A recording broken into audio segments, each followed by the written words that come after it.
Friends, welcome to Kalas infinity. எல்லோரும் எப்படி இருக்கிறீங்க? நல்லா இருக்கிறீங்களா? இன்றைக்கி நம்ம என்ன செய்ய போகிறோம்னா, ஒரு சிம்பிளான கார சட்னி தான் பண்ண போகிறோம். அதுவும் காரப்பணியாரத்துக்கு ஏற்றமான ஒரு சிம்பிளான கார சட்னி பண்ண போகிறோம்.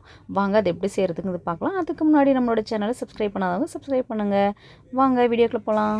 ஃபஸ்ட்டு மிக்ஸி ஜாரில் வந்து ஒரு 7 பூண்டு பல் எடுத்துக்கிறேன், 5-6 காஞ்ச மிளகாய், அப்புறமா ஒரு பெரிய வெங்காயம் 1, அப்புறம் 2 தக்காளி இதை மிக்சியில் அடித்து எடுத்துக்கிறேன். தண்ணியெலாம் விட தேவையில்ல. அப்புறமா ஒரு பேனில் கடுகு போட்டுட்டு கருவேப்பிலை போட்டிருக்கிறேன். இப்போ நம்ம அரைச்சி வச்சுருக்கிற பேஸ்ட்டை எடுத்து ஊற்றிக்கிறேன். விட்டுட்டு அதுக்கப்புறம் கொஞ்சம் ஒரு 2 கிளறினதுக்கப்புறமா கொஞ்சம் உப்பு சேர்த்துக்கலாம். இட்லி தோசைக்கெலாம் கூட அந்த சட்னியை டக்குன்னு ரெடி பண்ணிடலாம். தண்ணி எதுவுமே விடக்கூடாது.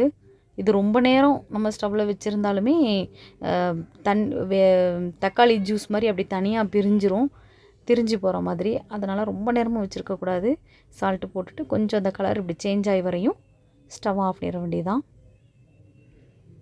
அவ்வளோதான். இதில் வேறு எதுவுமே இல்லை. காரப்பணியாரத்துக்கு ரொம்ப சூப்பராக இருக்குது. நீங்களும் உங்கள் வீட்டில் ட்ரை பண்ணி பார்த்துட்டு எப்படி இருக்குன்னு எனக்கு உங்களோட கமெண்ட்ஸை சொல்லுங்கள். லைக் பண்ணுங்கள், ஷேர் பண்ணுங்கள், நம்மளோட சேனலை சப்ஸ்கிரைப் பண்ணுங்கள், பக்கத்தில் இருக்க பெல் ஐக்கானை கிளிக் பண்ணிக்கோங்க.